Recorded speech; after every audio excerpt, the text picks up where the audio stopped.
That tradition feels so alive. Summer rhythms flame with a thrive. Go, go, go, oh, shout it aloud. In the summer sun, we're a summer loving crowd.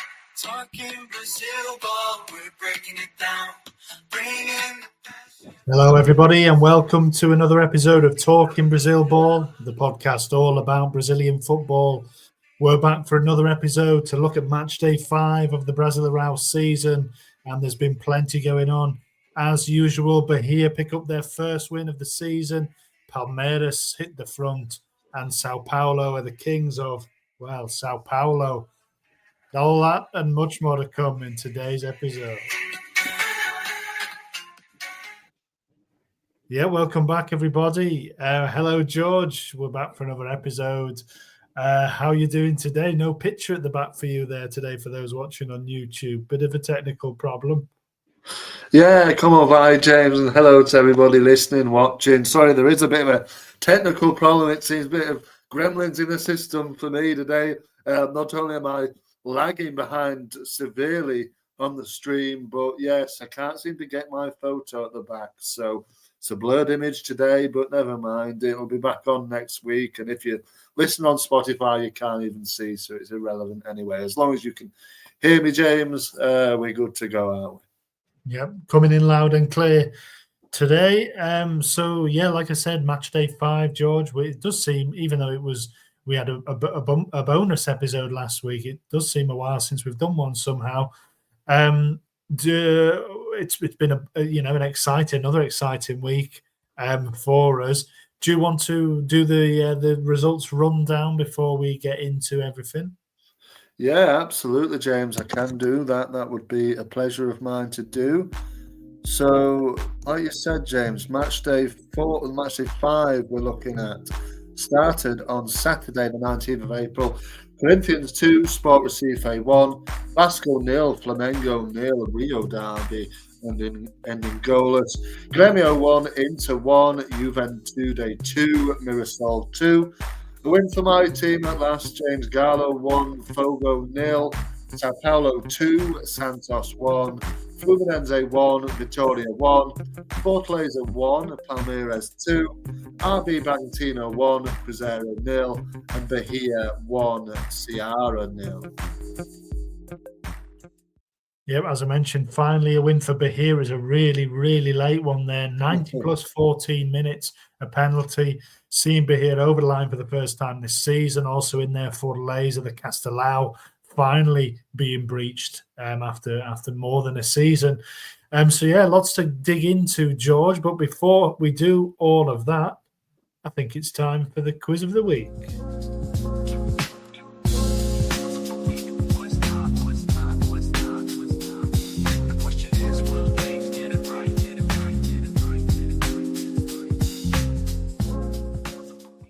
Yeah, what have you got for us this time? Well, James, the question is, will you get it right? Again, I'm not sure you will this week, but you can have a really good go at it. And yellow cards, James, are the subject of today's quiz. I know there's been a little bit of controversy about yellow cards and such things in the recent Brasileirão, the start of the season.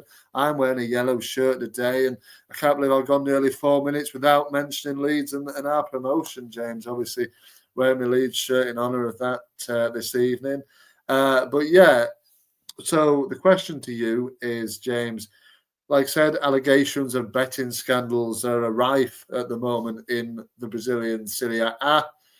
But what I want to know is how many yellow cards, James, were there in the last round of fixtures? You can have a guess. I can give you multiple questions if you want, multiple answers if you want. Yeah, multiple choice, because I have no idea. Yeah, so was there 58 yellow cards? Was there 44 yellow cards? Or was there 35 yellow cards? Definitely not 35, based on the way you said that one. I think it was 58. Wrong. It was 44. That's a yellow card for you, James, for the wrong answer. Well, I'll give you a red card for being a nonce.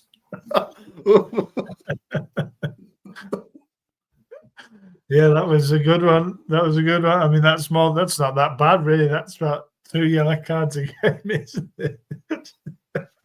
No, so that's 4 yellow cards a game. That's quite a lot. I mean, but we know that the leagues tend to be quite badly behaved, so that maybe isn't such a surprise there. But yeah, you said there, George, you just mentioned quickly a well done to Leeds.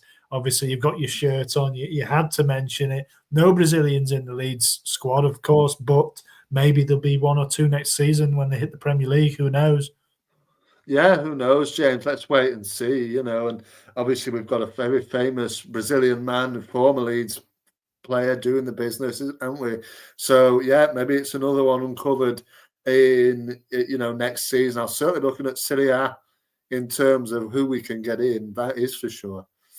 Yeah, you might be after. I mean, a lot of the Premier League clubs are going for Serie A prospects nowadays, so you'll certainly have better chance of snaring a couple now that you are back in the big time, back in the Premier League. So we look forward to seeing if any moves to West Yorkshire this summer we can maybe help them settle in, George.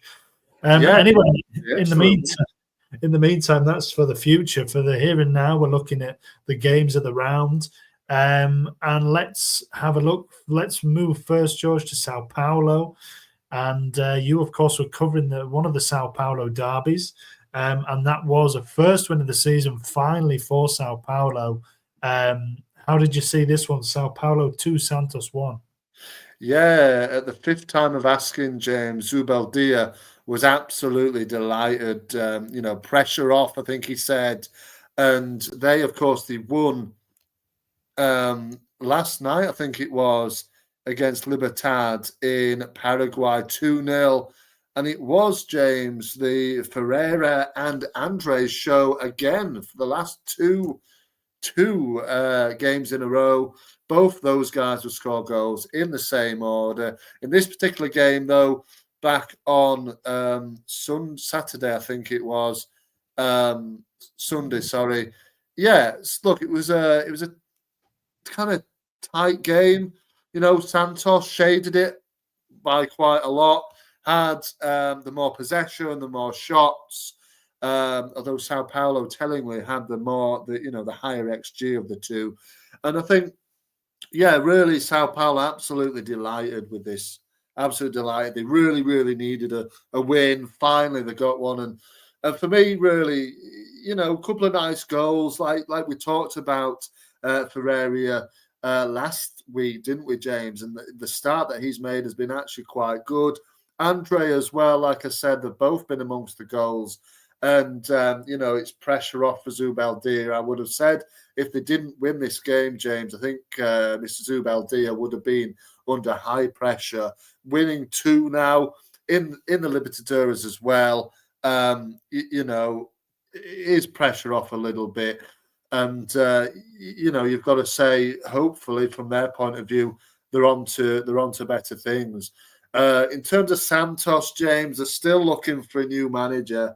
Ramon Diaz has been mentioned. I know we mentioned him, didn't we, last week again as part of the merry-go-round of managers, that he does seem to be one that does pick up any job that is available in Serie A. So maybe he does come into Santos. But what I would say, James, it's starting to turn a little bit sour for them. I know they beat my team Galo last, midweek. But to me, it just seems like it's not going quite, how they planned it. Already sacked the manager. Mr. Neymar is really, really starting to cause some problems, I think, as well. I don't know if you saw, James, he wasn't in the squad for this week. He's got injured, of course, again, sort of back in a couple of weeks' time. But he was involved in a social media sort of thing that went a little bit wrong for himself. He posted his sort of starting 11 for a Santos game, which featured a couple of injured players, I think. I'm not really sure, but he immediately deleted it. So I think it was some kind of, obviously maybe something had been put on there that shouldn't have been. And, now Neymar's dad's coming forward with suggestions for the manager as well. And I'm just thinking, how did he suddenly get so active in picking the team and choosing the coach, his dad choosing the coach and all this kind of stuff? It just stinks for me a little bit, you know what I mean? I know Messi's got that sort of clout at Inter Miami at his team, but he's not Messi, you know what I mean? And it's just, I don't know, it smacks of despair for me, and just smacks of a little bit of problems brewing for them. I don't know what you think. Well, players should never be picking the manager or selecting the team. It's no matter who you are, it's not the way it should ever go, and I don't think that's ever worked unless it's a player manager. If it's a player who's clearly not a manager, and Neymar's never going to be a manager. I don't.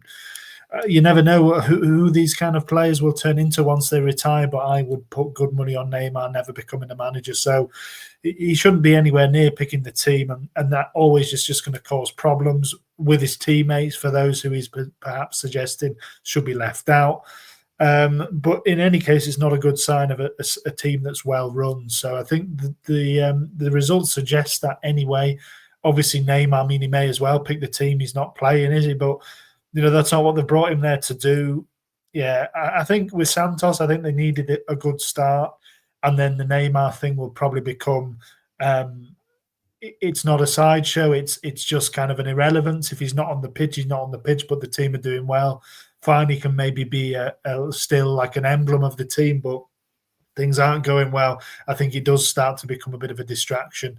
And it hasn't. They're 18th in the relegation zone. They've won 1 out of 5. They haven't really played any of the big boys yet as well. I know they played Flu, they played Gallo as well, and Sao Paulo maybe, but they haven't played any of the really big boys. And things haven't started well. So I would worry for them. They need to get that managerial appointment right. Ramon Diaz would, I think, probably be a decent appointment based on what we've seen of him at Vasco and then at Corinthians, but it doesn't look like that's done. So who knows? We'll have to wait and see, but they do need to get that manager in and pick up a few wins coming up. They've got Red Bull Bragantino next, who are in good form as well, so that might be a tricky one for them. But yeah, Sao Paulo, I think the team to focus on perhaps here, George. This is how quickly things can turn, isn't it? Now that they've played 5, before they were winless. Now they're unbeaten. They've won 1 and drawn 4. So the unbeaten start to the season starts a little better when you're picking up wins.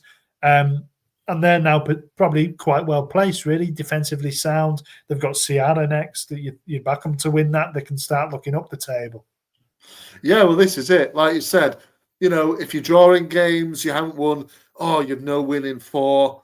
You win a game, suddenly it's, we're unbeaten in 5. It starts to have a real more positive spin on it, like you said, after a positive result, after a win. So, yeah, Ceará, you'd probably back them to get some kind of positive results. So, Zubeldia, the calls for him to go a little bit premature maybe, but I know he was coming under a little bit of pressure, but great result. They'll be feeling better about themselves after winning the derby. After, like I said, backing it up with a Libertadores win in the week as well. So happy days for Sao Paulo just now. Let's see if it stays that way. Yeah, and one of the bit, like you said, the 2 boys up front are doing well. We haven't seen a lot of Luciano Neves yet this season, who of course was never seemingly out of the news last year. But Andre and Ferreirinha are really doing well for them. And another player who've done well for them, George, has picked up this week's a young player of the round. So let's do that now, because we may as well wrap it up together.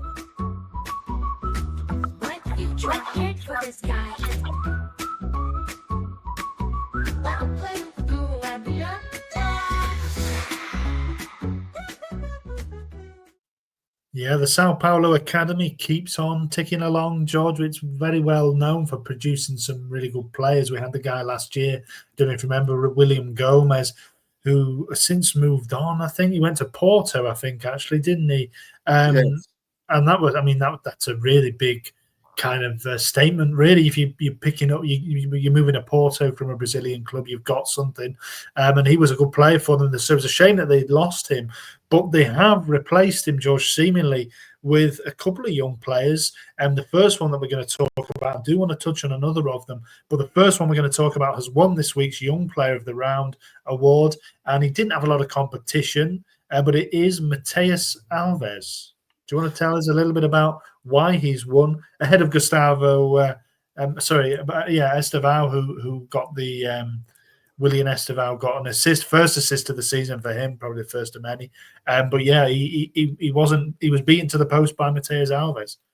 Yeah, he was. And you say first of many, James. You remember he's off in June, July, isn't he, to Chelsea? Yeah, so he probably won't get that many. And he's only got the one from 5 games. But, slow start for his standards. But yeah, there weren't many contenders for the Young Player of the Round this week, James. Estevao got the same as Alves. But Alves, and you said, looking like a little bit of a prospect here. And he set up what was in the end really the winning goal for Sao Paulo on Sunday for Andre. It was a lovely ball. This really sort of one of them where he uses the defender as a little bit of a sort of a bending it round him, and he just bends it straight into the path of Andre, who I think put it in first time, if my memory serves me correctly. It was a lovely goal, and he's made his debut for Sao Paulo this season on early season against Galo. It's his second. It was his actually second start in a row. For Sao Paulo, started the game in the Libertadores as well in the week as well. So he's starting to get a bit of head of steam, and he's definitely one to look at. He's 20, so he's not insanely young, but he's now seen the time to come through, and he's definitely one to have a look at. Like you said, Gomez last season, we didn't see too much of him in the end, and then he went to got his move to Porto. You don't know, maybe there are European clubs looking at this lad already, but he's on our minds now, and let's see what happens from here. Yeah, I saw some social media buzz about him as well after the game. Some people comparing him to Tony Kroos, or at least, the ball he put in for Andre. It was a really, really good ball, kind of whipped around that area, corridor of uncertainty. That's what they kind of call it, isn't it? The defenders are beat and the goalkeeper doesn't know whether he's coming or going, and Andre put it in the net. So really, really eye-catching assist for him. And yeah, a new name on our kind of radar, George, and it's always good to see those. Like you said, he made his debut only this year in the Paulista, so it's his first season in Serie A, and he's already making an impact. So certainly one to watch. And another one I just wanted to bring in, who wasn't actually in the running for the Young Player of the Round, but who did score, got his first ever career goal for Sao Paulo in that Libertadores game that you've mentioned against Libertad. He only played 45 minutes, but he did come on and score a goal in the second half, and that's Lucas Ferreira, Georgia. It's a bit confusing because they've got Ferreirinha, who is playing very well and scoring goals at the moment. They've got another Ferreira, who I think just goes by Ferreira, actually, Lucas Ferreira. He's only 18, right winger.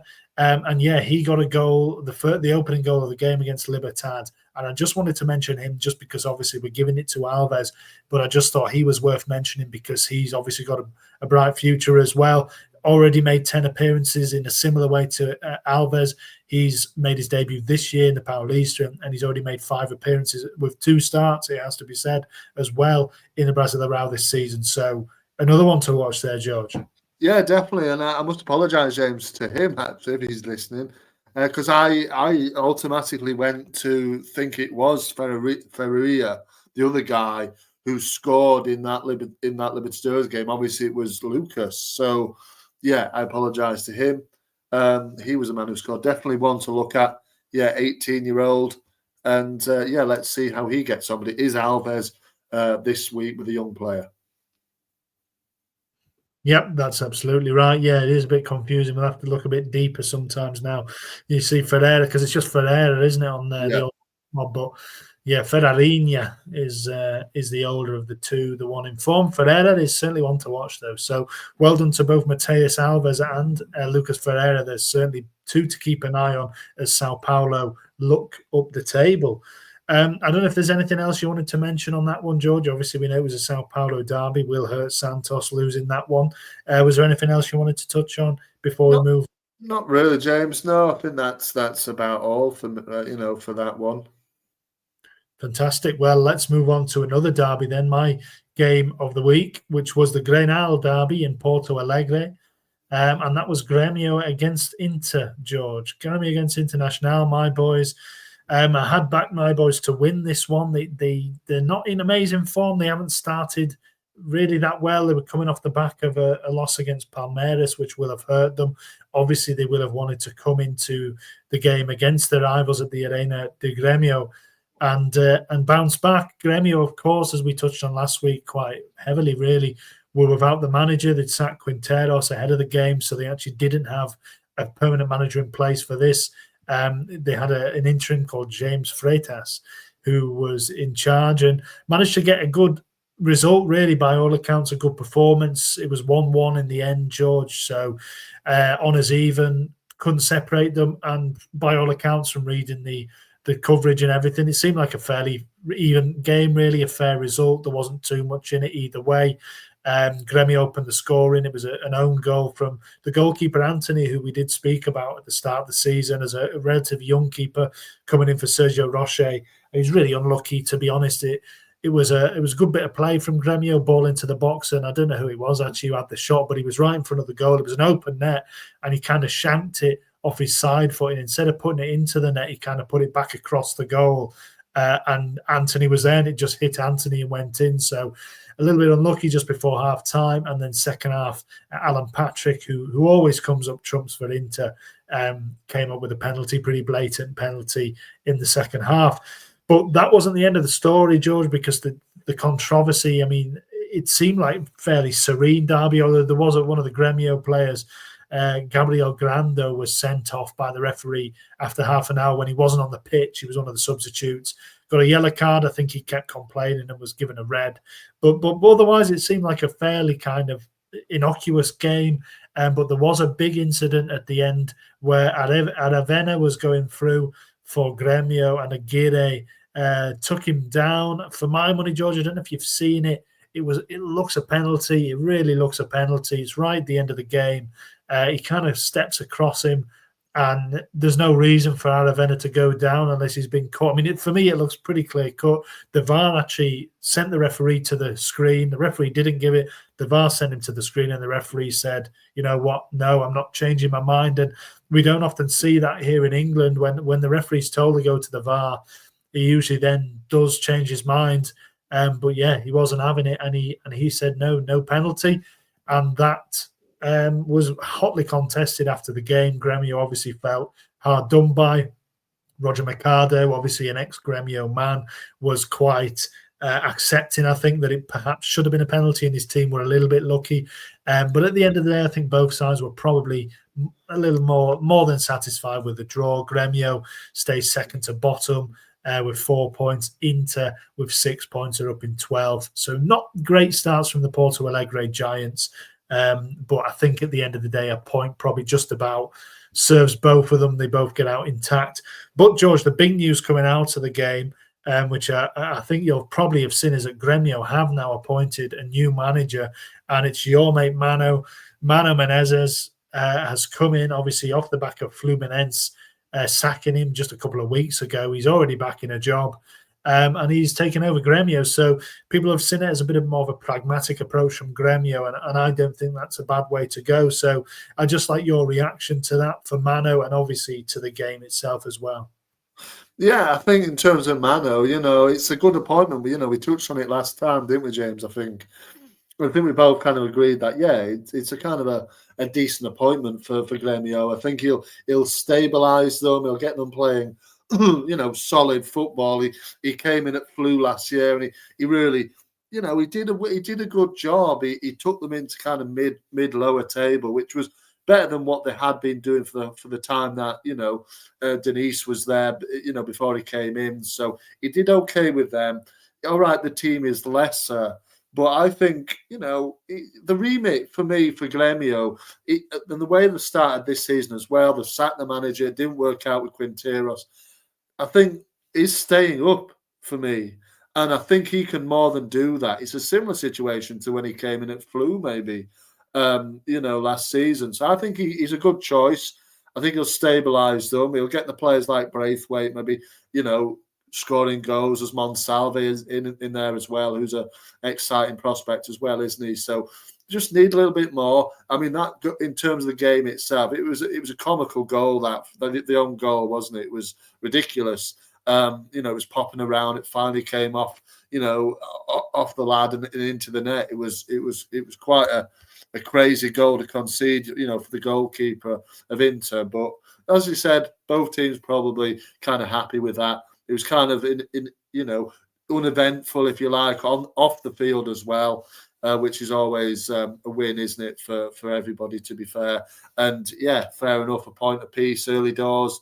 And they move on to the next one. But Inter haven't started well, really, in terms of their kind of aspirations. I think Roger Mercado might be a little bit disappointed, really. But they move on again to another day, and they had a draw as well, didn't they, in the Libertadores in midweek as well? A bit of a to and fro game. They were at 3-0 down in that game as well, a home match, wasn't it, with Nacional? So they came back, to draw it. So not the best of starts, but there's, certainly improvement. Juventude next, another local derby. So, yeah.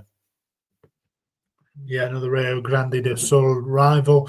I think it'll help them that they managed to come back from 3. I think if you're going into that with a heavy defeat, or even any kind of defeat on the back of a kind of uninspiring performance in the derby, I think Mercado might have been starting just to feel a little bit of a pinch. We know that obviously he's a Gremio man. That's his former team as well, Juventude. Maybe if he doesn't have as much leeway, no matter how well he did in the second half of last season, as other managers might do. But yeah, I think that's probably a fair assessment. Inter probably a little disappointed with the start, but they'll hopefully kick on. I think Gremio should be looking a bit higher than staving off relegation. There's only 5 games in. The 3 points off 5th, really. It's a massive kind of bunched up table, isn't it? That's what 14 places are separated by 3 points. So I don't think they should be looking at this stage as being in a relegation battle. I think Mano maybe feels a bit like a manager to do that, but that's only because that's really our experience of him. Maybe they'll be looking higher. I feel like they should maybe be looking a little higher than that, but we'll wait and see how he starts. Victoria away for them in Mano's first game, so maybe a nice gentle one to ease him in. But yeah, that was a derby, George. It was a bit of a disappointing one, really, for me. I mean, obviously, as an Inter fan, you want to see them win these derbies, but I was reading as well that the attendance was particularly low for some reason. It was under 28,000. I think it was 26 something, which was a point of kind of disappointment for the kind of the press and everything. It's I don't know why, but it seems like maybe it's just the fact that Gremio didn't have a manager, not coming into it in good form, but they usually do rouse themselves for these kind of games. So a little bit disappointing that it was a bit kind of a damp affair. And obviously, from my point of view, Inter couldn't get over the line with the win. But what can you do? You can't have everything. Right, George, let's move on. Let's get to the player of the round this week. And this one was pretty straightforward this time.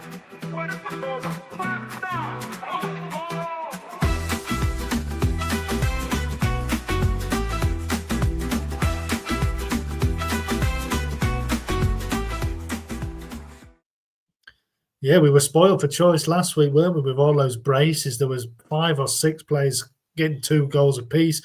This time it was not quite as dramatic as that, was it, George? It was a relatively clear choice. I think somebody who was probably in the running was Andre, who we spoke about already for Sao Paulo. He got that nice finish, and as you said, and he also assisted Ferreirinha's goal with a really nice ball across the box, actually a good one too with him.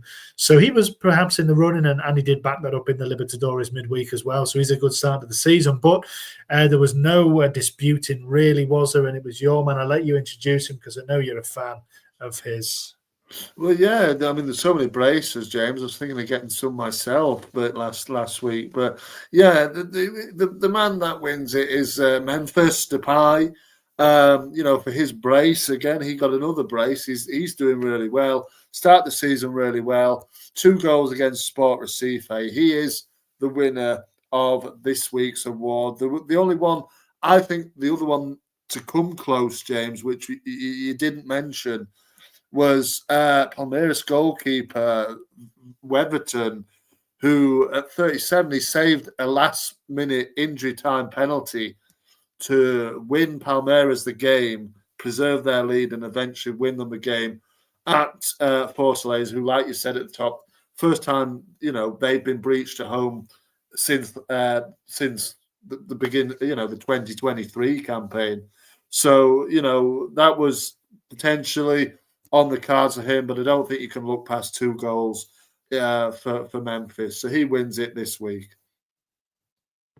Yeah, well taken goals as well, especially the first one was really nicely done, a good 1-2, and he finished it off, brought them back into the game. And we know Corinthians have had a bit of a kind of a tumultuous time. They'd lost the last 2. Obviously, Ramon Diaz was sacked in between that. They lost 2 big games against Palmeiras and flew. So to fall behind early on against Sport Recife, obviously haven't yet won a game, was a bit of a shock to the system, and it was Depay who really pulled them out of it.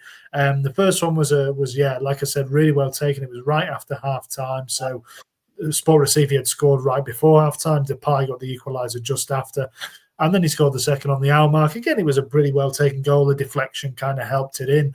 But when you backs against the wall and that kind of thing, you are looking to your bigger players. And I think we were a little bit critical of him over those 2 defeats, that he didn't really step up against Palmeiras, especially in the derby. He didn't really show anything, but he's come out swinging in this one. And I was reading that it now moves him up to the top 10 of the all-time top scorers, top foreign scorers, so top non-Brazilian scorers in Corinthians history, which is pretty impressive. I think it was 12 goals he's got. So that just kind of shows you how little the foreign players have kind of in Brazil, really. I mean, 12 goals shouldn't be getting you in any top 10 list, really, but that's the case. So it shows you that he has. I mean, that shows the impact that he's had, really. So I think he was the key to them winning this, wasn't he? Yeah, 100% he was, James. Like you said, you need your big players to step up, when you're 1 down, and all that. And he has, more often than not, you've got to say, he has turned up for Corinthians since he signed.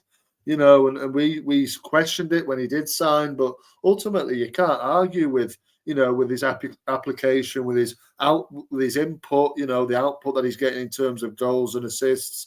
He's a very important player for Corinthians, and like we know, on his day, he can be one of the, if one of the best, if not the best in the league. Full stop. So he's a really good player to have on your team, and he's come up with the goods again. And I think that's how many goals has he got this season, James? He's got 3. So 3 goals from 4 games. I don't think he played one of them. So, yeah, he's started well, and I think he will be obviously key to whatever Corinthians do this season. Yeah, 100% he will be. And now that they got that win, as I mentioned, it was pretty vital to them. They're well positioned. They're doing all right. They're up in the top 6 there. 7 points in 5 games isn't amazing. But, it's keeping them kind of competitive where they'd want to be after that really good end to the season. And, of course, the Paulista win. And what it does mean, George, well, it doesn't mean that, but they are actually still looking for a new manager. So since we last spoke, I know, like you said, we did touch on Mano and Grêmio, but he hadn't yet been appointed. So Grêmio have sorted their new manager. Santos still have not, and Corinthians still haven't as well. So they're still in conversation, negotiations with Dorival Jr., but he hasn't yet agreed anything. So he hasn't taken over. They're still without a manager. I think it's Cesar Sampaio, is it, who's still the interim manager? Yeah, No, sorry, it's Santos, isn't it? It's Orlando Ribeiro. So, a good win for him, but they're going to need a permanent manager in soon. They've got a game today, actually, Thursday evening against Racing in the Copa Sudamericana. So they'll be hoping for another win there, but they do need to get that appointment done soon, don't they? Oh, they really do, James. It amazes me how much information needs to go on these talks, because Dorival Jr. was in talks with them last week, wasn't he? I mean, and it was the back end of last week. It wasn't like it was the early part of the week. So I don't know what they're talking about. There's obviously things that need to be ironed out, and whether they can actually get it over the line. Be interested to see him back in the Brasileirão, to be honest with you, wouldn't it? And see how he gets on. I know he did well with Sao Paulo, didn't he, in his most recent job in the league. So would be interesting that. But they're ticking on. Like I said, Orlando Ribeiro got his first win on the weekend. That would have meant a lot to him. And then obviously, like you said, Sudamericana action, a home game against Racing. Let's see how they can do in that. But they do need to get that managerial situation sorted quickly, really. Yeah, we'll see how it ends up. I think it seems to be a financial disagreement, although I don't know whether that's just some translation. I mean, you do wonder what else they would really be talking about. I mean, I know there is certain negotiations about how much power they might have in transfers and this kind of stuff. There's obviously a sporting director or like an equivalent who works in Brazil. So there's sometimes those kind of negotiations go along with it. But at the same time, if you take a job in Brazil, there's no guarantee that you're going to be in charge for a transfer window. So you may as well just have at it and see what happens. But it doesn't seem as though there's really any other runners. I'm sure they'll have a fallback, but it seems as though it's Dorival Jr. that's really the one who they're looking at for the moment. So we'll have to come back to that next week and see if anything's happened. In the meantime, George, the team on the end of this, the wrong end of the result, was Sport Recife, and they're very quickly turning into the whipping boys. Unfortunately, in this season, we thought they might go down. I don't remember where you placed them in the end in your table, but we didn't really have them down as these strugglers, did we? But that's what they've started after that first draw. They've gone on to lose the next 4. Yeah, it's not been good enough, really, James. They'd have been disappointed. They got up. It was a great down to score, but unfortunately for them, like I said, Depay, answered back straight on kickoff of the second half. So really disappointing for them. Pepe, I think he's nearly done, to be quite fair. They have a game against Fortaleza on Sunday, so we'll see how they go. But yeah, I can't see him being in charge for much longer. If I'm being honest, they do seem like you said, the whipping boys of the league. Somebody's got to do it. There is always one, and it looks like they've copped for it this time.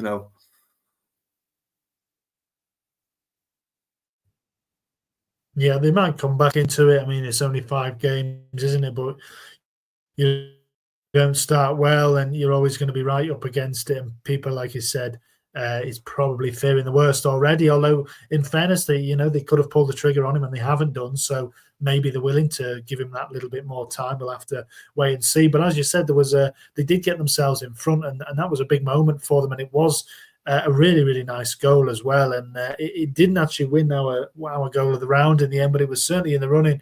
And it was Sergio Oliveira, who obviously came as quite a high-profile arrival for Sport in the summer, having been at Porto, Roma, Galatasaray.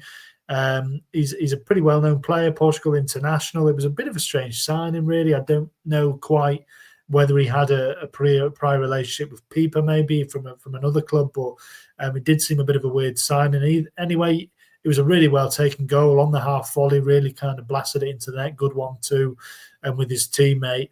And it shows that he's going to be key, isn't he, really, to keeping them up. I know he's not, he's playing further up the pitch, and sometimes you're looking at defenders as well. But they're going to need him in better form than he probably has been, and this was at least a glimpse of that, wasn't it? Yeah, I think so, James. It was a lovely goal, like you said. Unlucky not to win our goal of the round in some respects. Lovely on the half volley, just smashed it in. I think he's definitely important to them. Quite a sort of marquee signing, if you like, really. So we will have to wait and see as the season goes on if he is that man to get the goals, and hopefully from their point of view, rise them up the table. There's obviously, like we spoke about as well, there's Goncalo Paciência, who we spoke about the two of them, didn't we, when we spoke about Sport Recife in the build-up shows. So yeah, he's key. They both are key. Hopefully, from their point of view, they can really start to now click into gear properly and they can get some wins on the board, because otherwise they're going to be cut adrift quite quickly and it's going to become a really, really difficult season for them. Yeah, Paciencia, I think, has been injured a little. It was his first appearance in Serie A in this game. He came off the bench for the last 35 minutes. He hadn't played for around a month.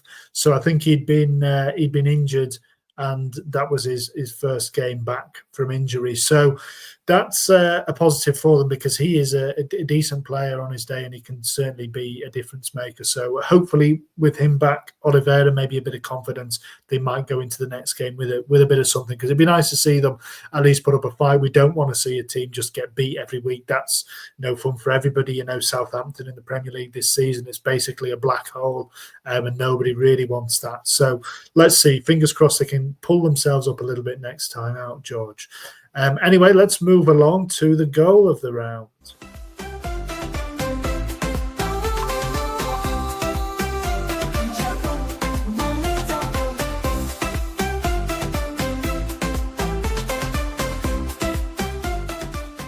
Yeah, and Oliveira was certainly in the running, as were a couple. It wasn't like last week. There was a few real standouts. There's a few very good goals here, but there was no real kind of net busters, was there? I know we're going to do the goal of the month next week. There's none that would probably be troubling that, really, would there? But there was one or two notable ones still. George, I know you picked one before I waded in, so do you want to briefly talk about that one? Yeah, I mean, I didn't think there was that many, James. Like you said, there was the odd good one, but I think that mainly it was more for like the team goals kind of thing this week. It seemed like, you know, nice build up play, nice finish, that sort of thing. But the one I sort of picked out, like you said before, you weighed in, and it was a really important goal, if anything, really, James. In the Flu Vittoria game, the man by the name of Lucas Braga, he got the 90th last-minute equaliser against Fluminense. And for me, this was just like a really nice team goal. Like I said, he started the move, did Braga, in his own half. He ran a bit, played it out to the right-hand side. The man then crossed it in. There was a little kind of flick as a setup by Fabrizio.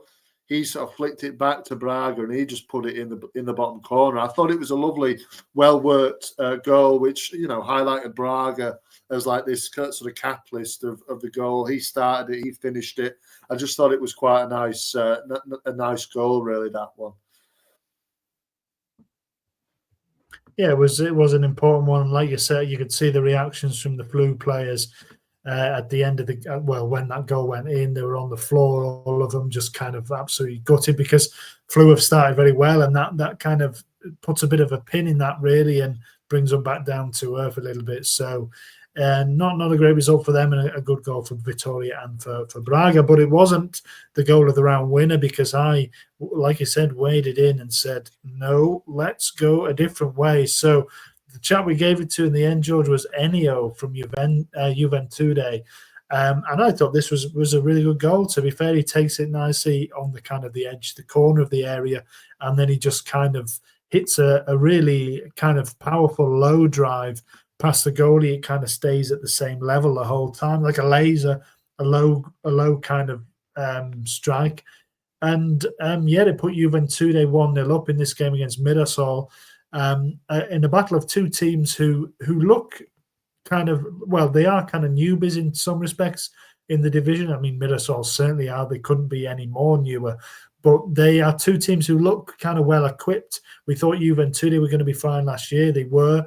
They've continued with a good start this time. And Mirassol, this was another really good point for them, to be fair. But yeah, Ennio, I mean, I don't know what you thought this one, George. Obviously, I picked it, but I thought it was well worthy in a week where there wasn't too many standouts. It was with his wrong foot as well, it has to be said, with he cut in on his left and rifled it. So an extra point for that, maybe. Yeah, no, I thought it was a nice goal, James. You know, the way he took it down out the air. It was a little bit of an awkward pass to him, wasn't it? Right up in the air. He took it down, cut in off the right hand side. And like you said, it was like a low, kind of straight, low, hard finish, wasn't it? And obviously, I mentioned at the top, James, that, you know, yellow cards have been a problem. Now, the fella who scored the goal, he is under allegations of these breaches with the yellow cards. And he had been suspended up until, I think he missed the last couple of games. This was his first game back in the squad since being kind of left out. And he had this to say after the game: my focus has always been to work really hard. Thank God I managed to score the first goal here at Jaconi. It's always good to score goals. The most important thing was to have won the 3 points. We left with one, but now it's time to keep working, to keep going, and to keep scoring more goals, and to be able to help the club grow even more. So, Neo, I don't know. I mean, he's a new signing, isn't he, for Juve from Amazons, isn't he? I think they're in Serie B. Are they? And, you know, I don't know. I think some other Serie A clubs are looking at him. You know, so I'm not sure. Strange one to be kind of betting or sort of doing things with yellow cards. It just seems really silly, but obviously it was a good goal. Hopefully, from his point of view and Juve's point of view, that, you know, that can be put to bed and he can focus on his football and scoring goals like that, because it was a nice finish, you know. Yeah, he looks a bit of a talent. He's come from Botafogo. Interestingly, he spent a bit of time in Belgium with RWD Molenbeek. Oh, yes. Were actually a second division team, I think. So they, you know, very weird move that. He's 24, he's not a real youngster, but he's not played a lot of football for a 24-year-old. He's only made what kind of 80 odd appearances in his career, which isn't a lot at all. But yeah, like I said, it seems that he does have some other clubs kind of sniffing around him. Juventude, I think, took an option to make his move permanent out from Amazonas. So he's obviously didn't really light up the second division last year, but somebody's seen enough in him, and it looks like a decent bit of scouting, a good buy, but maybe there's some kind of cloud hanging over them. It doesn't sound good with the betting stuff. Obviously, we don't know the ins and outs of it, and obviously he's been allowed to play again, so maybe that's a positive sign. But as we know with Bruno Henrique as well, there seems to be a more endemic issue. But on this day, he turned up well for Juve, and it was a good goal. And he did have a hand in the second one as well. I think he laid the ball off for the chap who laid the ball off for Bataya, who got a nice finish as well for the second one. But it wasn't enough to beat Mirassol, George, in the end, because Mirassol have got a bit of something about them, haven't they? They wouldn't go down, and it was Reynaldo again with a penalty. Obviously got a double last week. He was one of those with a brace, and he was the man who rescued a point for them again. Yeah, I mean, look, Mirassol, I think we both thought that they would be the whipping boys this season, James. I mean, early signs of that, you know, we were wrong about that, because they do look competitive. They look, you know, they have this kind of never say die kind of attitude, it seems. I mean, you could have laid down and rolled over at, you know, Balletta, like I said, Batella, he scored right on half time. It was a lovely goal, like you said as well.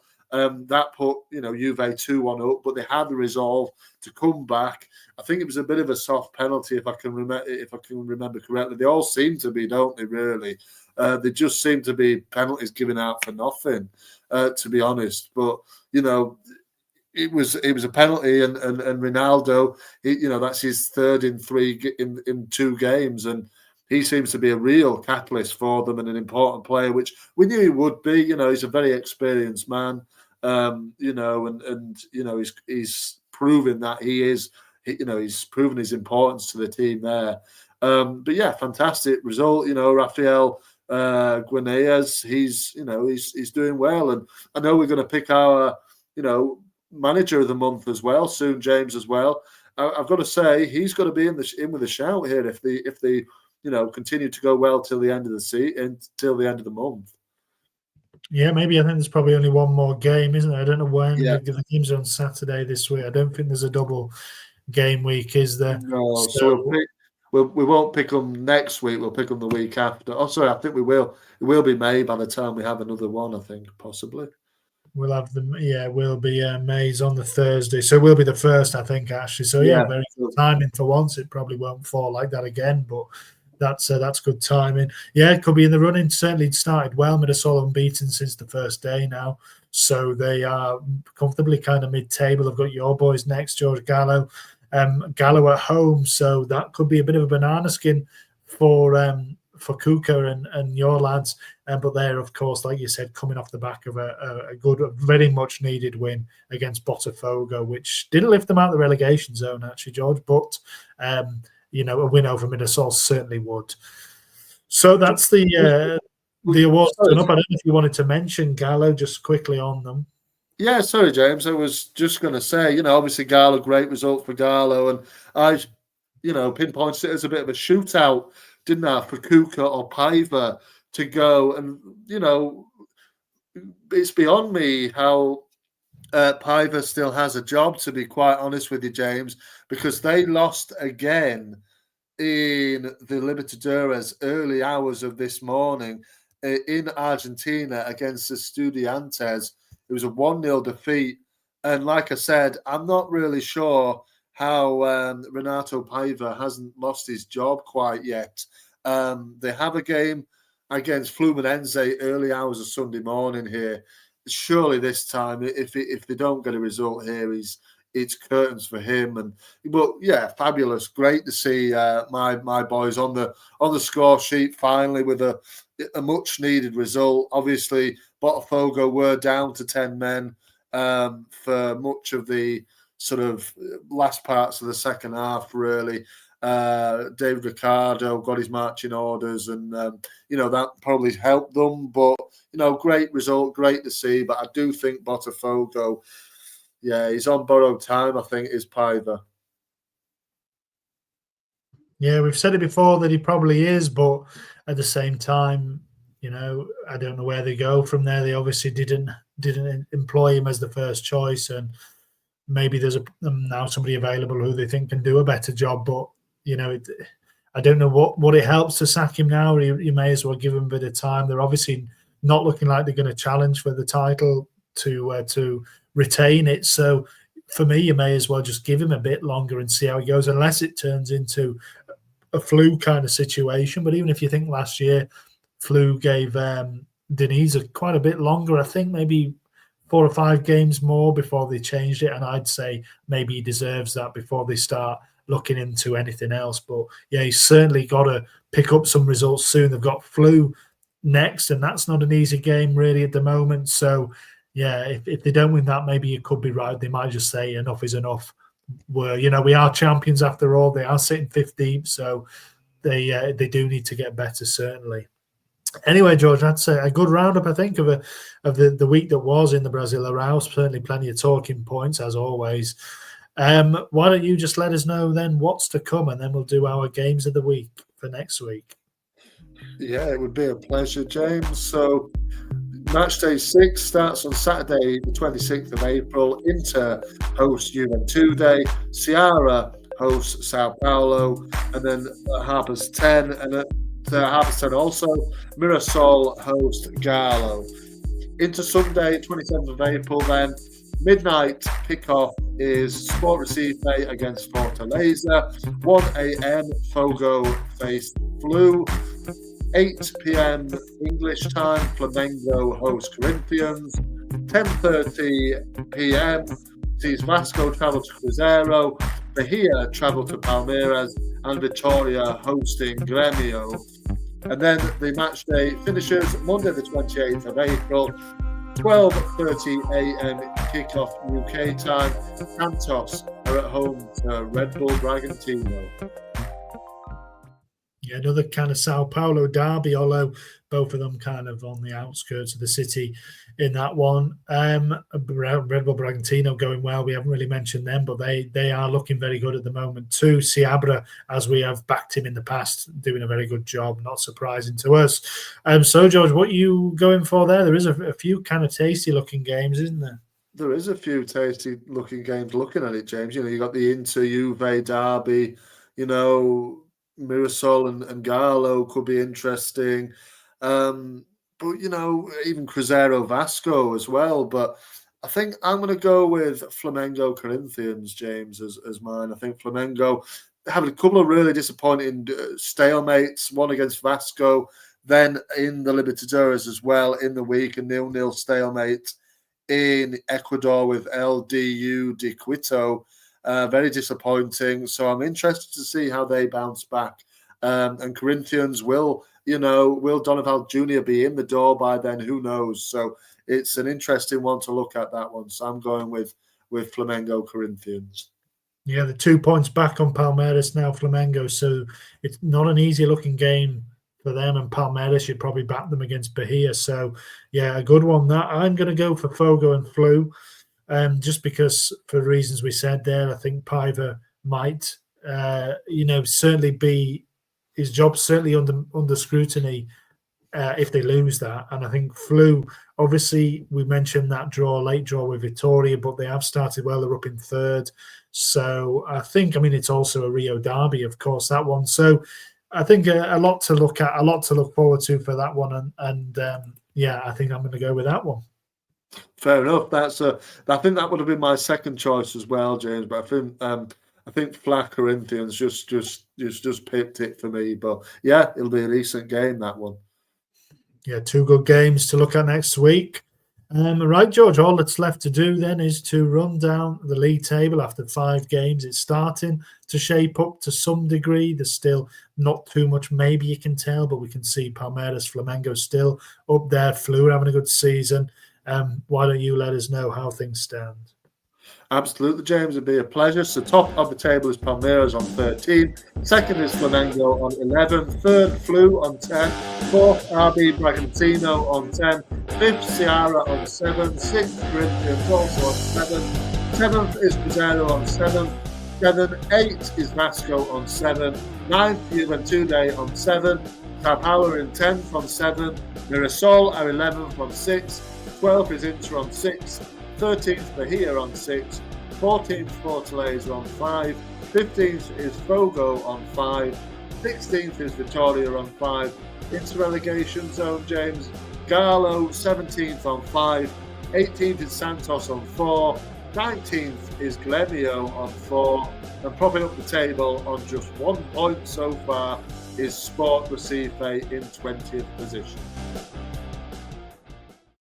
Yep, not getting better for Sport. They are now the only team without a win so far. So everybody else is on the board. At least Sport will be hoping to do so against Fortaleza. It's not a terrible game for them. Fortaleza obviously are in brilliant nick themselves, George. So let's hope for a win for Sport. We'll be keeping an eye on them. Any last thoughts, George, on the week and what's to come next? No, just more to look forward to, James. You know what I mean? Let's see if managerial changes happen. Those ones that are on the cusp of happening, will they happen? Just everything to look forward to. A couple of great, games of the week to come. Let's see if any young players come further to the fore as well next week. Let's wait and see. So it's all to play for still. Obviously, early doors. It's another good-looking week ahead. So yeah, looking forward to it. Yep, could have another couple of new managers in place as well. So plenty to look forward to, plenty to get stuck into. Oh, there's the music, George. So in the meantime, everybody, enjoy your week and we'll catch you next time. Yeah, enjoy it, everybody. Adeuce. We'll see you on the next one. Adeuce.